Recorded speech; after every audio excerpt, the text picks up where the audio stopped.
A leaked audio just surfaced online, and it sounds like LeBron is putting the Lakers' collapse squarely on Anthony Davis. After their embarrassing playoff exit, LeBron hasn't taken it lightly. He's been saying a lot. How many more years will we see you play? I don't know. I don't have the answer to that. Even hinting at retirement. Let's get into it. LeBron blames Davis. LeBron James, the iconic superstar of the Los Angeles Lakers, appeared to place blame squarely on the shoulders of his former teammate, Anthony Davis, following the team's disappointing playoff exit. During the post-game press conference, when questioned about the physical toll of playing centerless basketball for the last 3.5 months, LeBron responded with a comment that has set social media ablaze. No comment. I'll never say that because my guy AD said what he needed, and then he was gone the following week, so I got no comment. This seemingly innocuous statement carries significant weight when considering the context. Back in January 2025, Anthony Davis had expressed in an interview that the Lakers needed a center. Just days later, around January 30th, 2025, he was traded to the Dallas Mavericks in a blockbuster deal that brought Luka Doncic to Los Angeles. This major roster change left the Lakers without a reliable rim protector, a weakness that was brutally exposed during their playoff series against the Timberwolves. The implications of LeBron's statement are clear. He appears to be suggesting that Davis's comments about needing a center and his subsequent trade left the team vulnerable in the front court. This vulnerability became painfully evident in their playoff elimination game, where Minnesota's Rudy Gobert dominated with 27 points and 24 rebounds, consistently exploiting the Lakers' lack of size. But to truly understand the gravity of this situation, we need to delve deeper into the circumstances surrounding Davis's trade, the impact it had on the Lakers' roster construction, and how it ultimately contributed to their playoff downfall. The trade that sent Anthony Davis to the Dallas Mavericks in early February 2025 was one of the most shocking moves in recent NBA history. In exchange for Davis, Max Christie, and a 2029 first-round pick, the Lakers received Luka Doncic, Maxi Kleber, and Markieff Morris. This trade was meant to secure a franchise player for the post-LeBron era, given James's advanced age and stage in his career. What makes LeBron's comment particularly intriguing is the timing. Davis had expressed that the Lakers needed a center to allow him to play power forward, his preferred position. Shortly after making this statement, he was traded to a team where he could play alongside established centers like Daniel Gafford and Derek Lively II,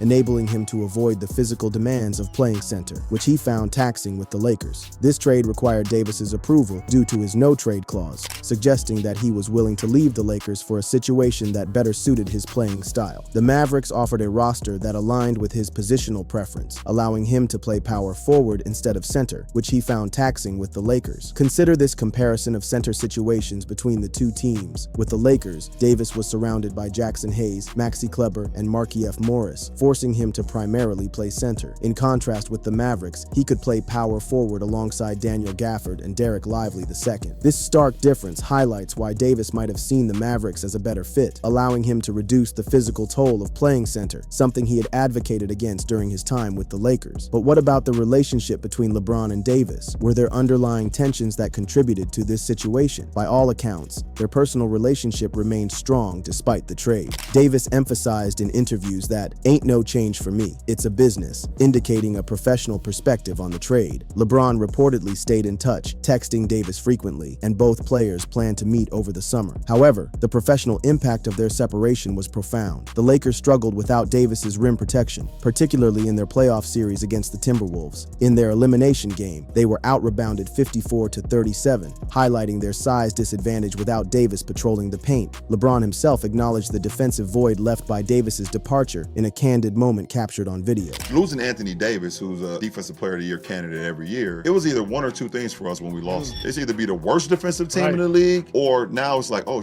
we don't have AD to cover our This admission underscores the significant defensive hole Davis's departure created, forcing the Lakers to adjust their entire defensive approach. Without Davis's shot-blocking presence, the team had to work collectively to cover for each other, a strategy that ultimately proved insufficient against the Timberwolves' offensive firepower. The Lakers' roster construction post-Davis trade left them vulnerable, particularly at the center position. Head coach J.J. Redick acknowledged this weakness, stating, "We couldn't score, so there's a trade-off to everything with this," highlighting the difficult balance between a offense and defense the team struggled to achieve without Davis. So, was LeBron's comment simply a lighthearted reference to Davis's departure, or does it reveal deeper frustrations about the team's roster construction and its impact on their playoff performance? The answer likely lies somewhere in between. While LeBron has not publicly blamed Davis for the Lakers' playoff exit, his no-comment response and reference to Davis being gone the following week, after expressing the need for a center, suggests a level of frustration with how the situation unfolded. It's worth noting that this comment came after a disappointing playoff elimination, when emotions were likely running high.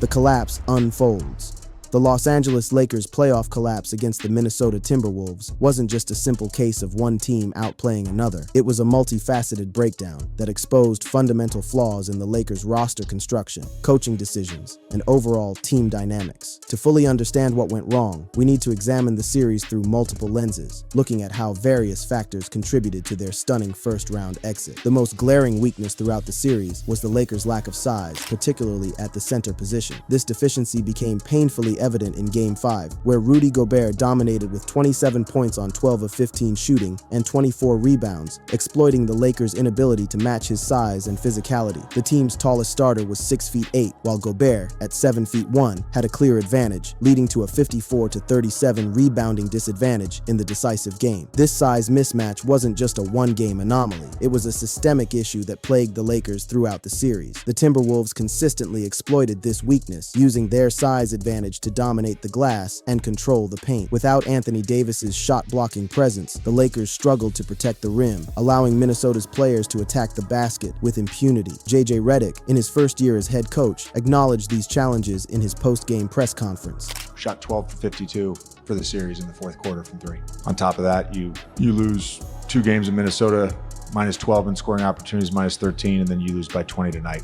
Just too many turnovers, too many offensive rebounds. And, I think given the struggles scoring the ball, particularly early in the series, there's a trade-off. There's always a trade-off. Redick's comments highlight the difficult balance the team tried to strike, playing smaller lineups to improve offensive spacing and tempo at the cost of rim protection and rebounding. This trade-off ultimately proved fatal against a Timberwolves team equipped to exploit such weaknesses. When pressed about why he chose to play 33-year-old Maxi Kleber, who contributed just 2 points in 5 minutes, over more traditional centers, Redick's explanation focused on positional size and intelligence, but the results spoke for themselves. The Lakers' strategic choice to prioritize spacing over size backfired spectacularly, but the issues extended beyond just roster construction. The Lakers also struggled with injuries and fatigue throughout the series. LeBron James, at 40 years old and with over 71,000 career minutes on his odometer, showed signs of wearing down, particularly in fourth quarters. Luka Doncic, acquired mid-season, dealt with a calf injury earlier and suffered a back injury during Game 5, limiting his effectiveness in crucial moments. When asked about Doncic's back injury, Redick was vague, stating,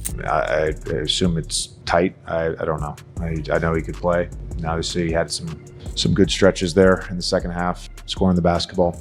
These physical challenges were compounded by the team's over-reliance on their starters. The Lakers' decision to run their top 5 players ragged in Game 4 left them gassed in crucial moments of Game 5, as noted in post-game analyses. This fatigue was particularly evident in the fourth quarters, where the Lakers averaged just 17 points per game across the series. The offensive struggles were another major factor in the Lakers' collapse. Despite having 2 of the game's premier offensive talents in LeBron James and Luka Doncic, the team shot a dismal 12 for 52 from three-point range in fourth quarters throughout the series. This inability to convert open looks, particularly in clutch moments, proved devastating. Austin Reeves, who had emerged as a reliable third option during the regular season, struggled mightily in the series. In Game 5, he managed only 12 points on 5 of 14 shooting, a far cry from his regular season production. After the game, Reeves took personal responsibility for his underperformance, stating, "I didn't have the series that I wanted to have. You could point the finger at me. I really don't care. I wasn't good enough to help us be successful." Meanwhile, the Timberwolves were firing on all cylinders. Beyond Gobert's dominance, the team demonstrated superior cohesion and execution. Their net rating during the regular season, 4th in the league compared to the Lakers' 14th, indicated better overall efficiency, and this advantage was evident throughout the series. The integration of players like Julius Randle, Dante DiVincenzo, and of course Gobert allowed Minnesota to exploit the Lakers' weaknesses consistently. Their physical play and defensive intensity overwhelmed the Lakers, players, especially in late-game situations. Let's be clear, this wasn't just a case of one team outplaying another. It was a systemic breakdown for the Lakers, with responsibility spread across multiple stakeholders. The front office, led by Rob Pelinka, failed to adequately replace Anthony Davis after the trade, particularly at the center position. The missed opportunity to acquire a player like Mark Williams from the Charlotte Hornets, who averaged 14.9 points and 10.8 rebounds post-trade deadline, looms large in retrospect. The coaching staff, led by rookie head coach J.J. Redick, made questionable strategic decisions, particularly regarding lineup choices and minutes distribution. Redick's acknowledgement of organizational issues and the need for better adjustments suggest coaching strategies may have fallen short. The players, including stars like Lebron and Doncic, couldn't execute consistently in crucial moments. Supporting players like Austin Reeves underperformed when it mattered most. The overall roster construction, with its lack of size and depth, was not suited for a deep playoff run against physical teams, a systemic issue rooted in preseason planning. LeBron James, in his post-game press conference, tried to maintain a positive outlook despite the disappointing result.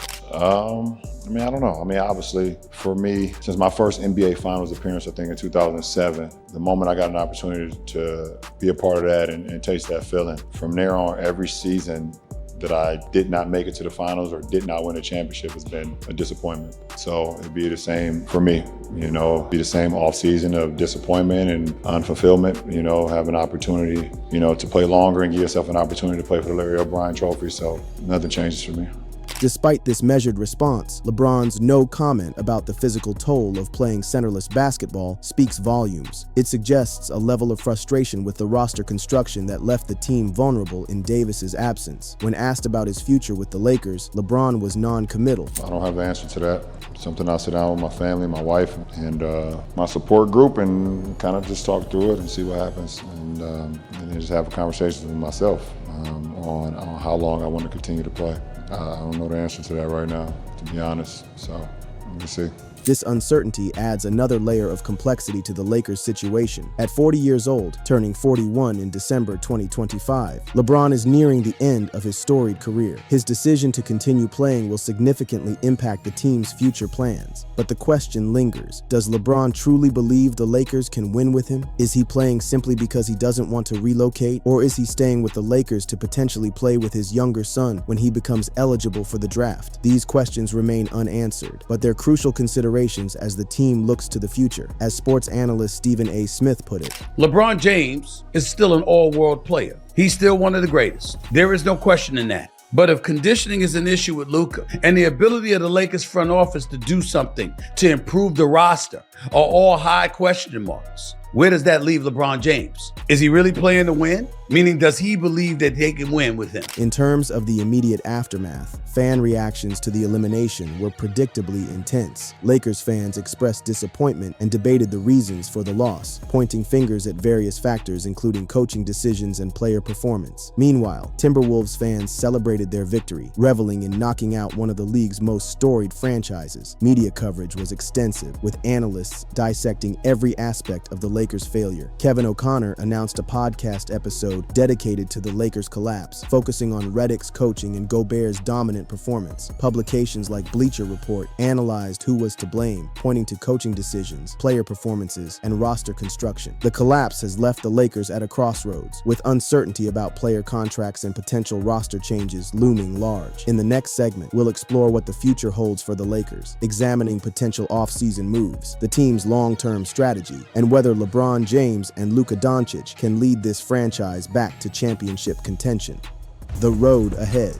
As the dust settles on the Los Angeles Lakers' disappointing 2024 to 2025 season, the organization finds itself at a critical juncture. The first-round playoff exit exposed significant flaws in the team's construction, coaching, and execution, leaving management with difficult decisions to make in the coming months. What moves should the Lakers prioritize? How can they build a roster capable of maximizing the talents of LeBron James and Luka Doncic? And perhaps most importantly, can they recapture the championship magic that has defined this storied franchise? franchise. The most pressing issue facing the Lakers is addressing their glaring weakness at the center position. The trade of Anthony Davis to Dallas left a void that was never adequately filled, and this deficiency was brutally exposed in their playoff series against Minnesota. As head coach J.J. Redick noted during his postseason review, the team has a ways to go as a roster, a diplomatic way of acknowledging the significant upgrades needed. One of the most likely scenarios involves trading Austin Reeves, who despite his emergence as a valuable contributor, represents one of the Lakers' most attractive trade assets. With a salary of $14 million for the 2025 to 2026 season and a $15 million option for the following year, which he's likely to opt out of for a larger extension, Reeves could be leveraged to acquire a quality center. Potential trade targets include Jakob Poeltl, Toronto Raptors, Walker Kessler, Utah Jazz, Nikola Vucevic, Chicago Bulls, and Nick Claxton, Brooklyn Nets. Each would provide the rim protection and rebounding the Lakers so desperately lacked in the playoffs. If Reeves is retained, free agent options like Brook Lopez and Clint Capella, both unrestricted free agents in 2025, could be pursued, though salary cap constraints would make this challenging. The development of young talent is another critical focus area. Dalton Knecht, selected in the 2024 NBA draft, showed early promise but fell out of the rotation due to defensive lapses. His development is crucial, with the Lakers needing to improve his defensive skills to utilize his shooting ability effectively. The team could either invest in his growth or consider him as a potential trade piece. Perhaps the most intriguing subplot of the offseason is LeBron James's future. At 41 years old, LeBron remains an elite player, but questions about his long-term plans loom large. He has a player option worth $52.6 million for the 2025 to 2026 season, and his decision will significantly impact the Lakers' approach to roster construction. While most observers believe LeBron will return for his 23rd season, the fundamental question remains, what is he playing for? Since joining the Lakers in 2018, the team has missed the playoffs once, won a championship in the bubble, 2020, and then spent the subsequent years either missing the playoffs or suffering first-round exits. Given the competitive landscape in the Western Conference, with teams like Oklahoma City, Houston, Minnesota, and Dallas all well-positioned for the future, can the Lakers realistically contend for championships in LeBron's remaining years? The acquisition of Luka Doncic was meant to secure a franchise player for the post-LeBron era, but the partnership between these two ball-dominant superstars remains a work in progress. LeBron himself acknowledged the challenges of integrating Doncic mid-season. They still don't think we had enough time to mesh. This suggests that with a full training camp and regular season together, the LeBron-Luka partnership could develop into something special. However, there are concerns about Doncic's conditioning and defensive commitment. J.J. Redick made headlines when he stated, "I'll start with the offseason and the work that's required in an offseason to be in championship shape. And,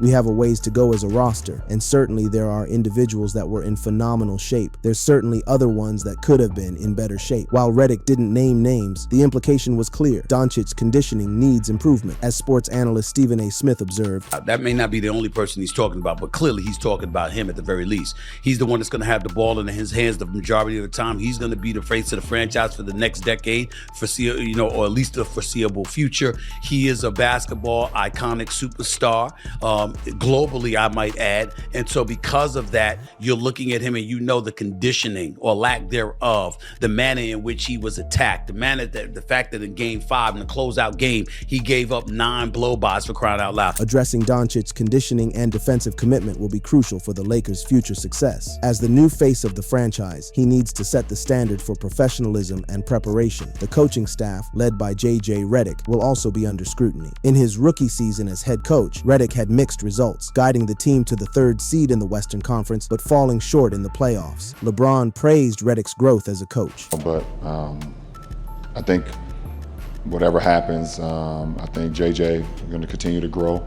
I thought he had a hell of a rookie campaign for a rookie coach, and it's a lot different being a rookie coach. It's already hard being a rookie coach in the NBA, and it's a hell of a lot harder being a rookie head coach coaching the Lakers. It's a whole nother ball game. And I thought he handled it extremely well. I thought he just learned every single day. He held us accountable. He pushed us. For his part, Redick acknowledged room for improvement.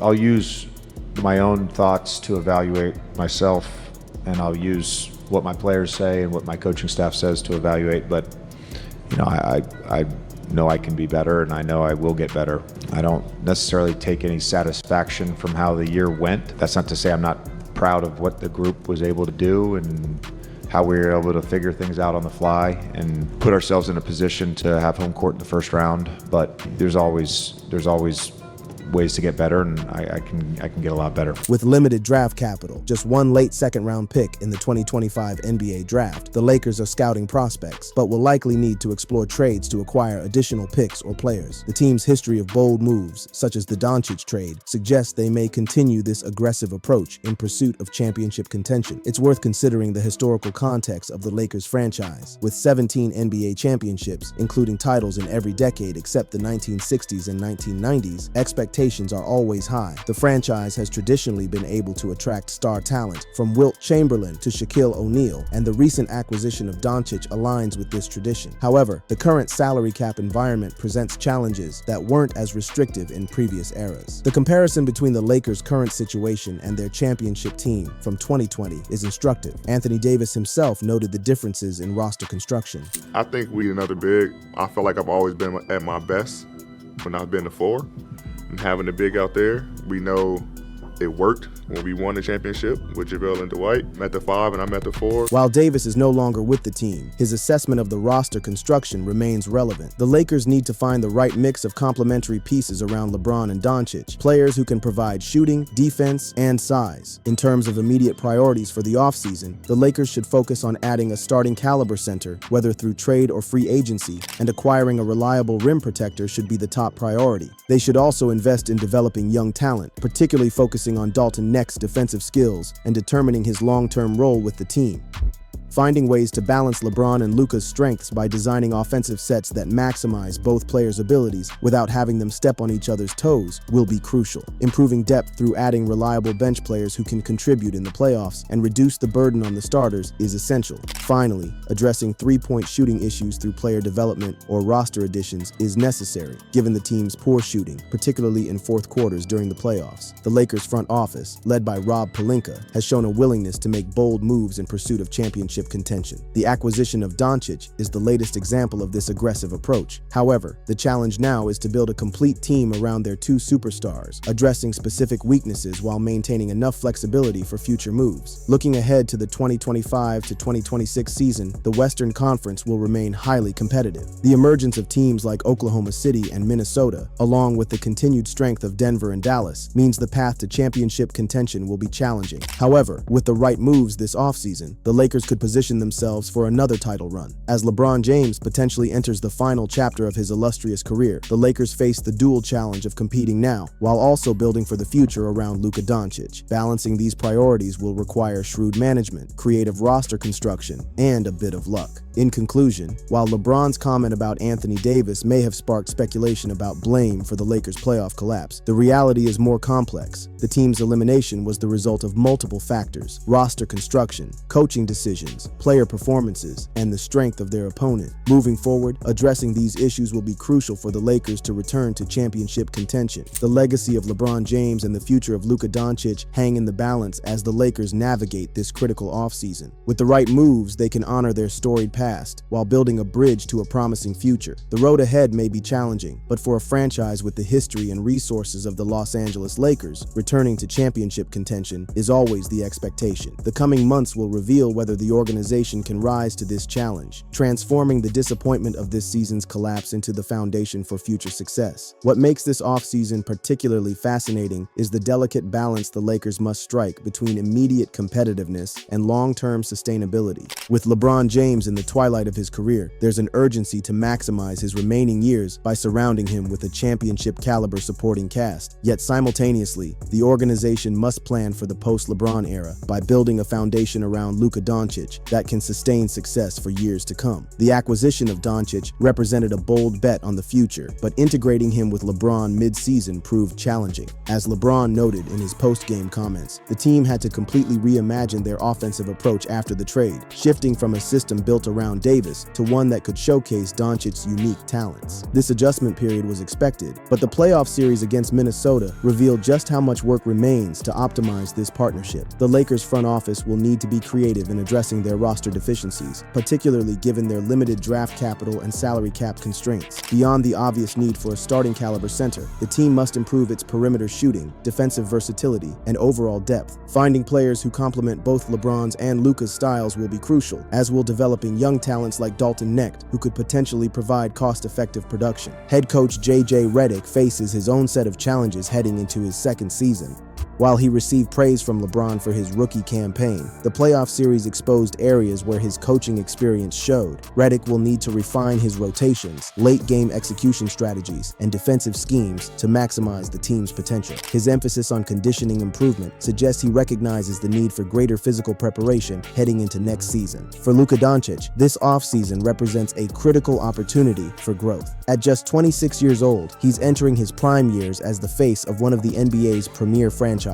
The conditioning concerns raised by Redick indicate an area where immediate improvement could yield significant on-court benefits. If Doncic arrives at training camp in peak physical condition, ready to lead by example both offensively and defensively, it could set the tone for a transformative second season in Los Angeles. The uncertain future of LeBron James adds another layer of intrigue to the Lakers' offseason plans. While most expect him to return, his non-committal comments about his future suggest he's genuinely weighing his options. At this stage of his career, LeBron undoubtedly wants to maximize his chances of winning another championship. If he's not convinced the Lakers can provide that opportunity, might he consider other options? The emotional pull of finishing his career with the Lakers, possibly alongside his younger son in the future, will factor into this decision, but so too will his assessment of the team's championship viability. As Anthony Davis said before his departure from the team, "I really feel like we are just a couple of pieces away from contending." Whether that assessment remains accurate without Davis on the roster is the question that will define the Lakers' offseason approach and their prospects for the 2025 to 2026 campaign. For now, LeBron's cryptic comment about Anthony Davis stands as a fascinating footnote to a disappointing season. Whether intended as lighthearted banter or a subtle critique of roster construction decisions, it crystallizes the challenge facing the organization: how to recover from the loss of a defensive anchor and championship-proven star while building around two of the game's most dynamic offensive talents. If you love this video, click on the card showing on your screen for more videos like this.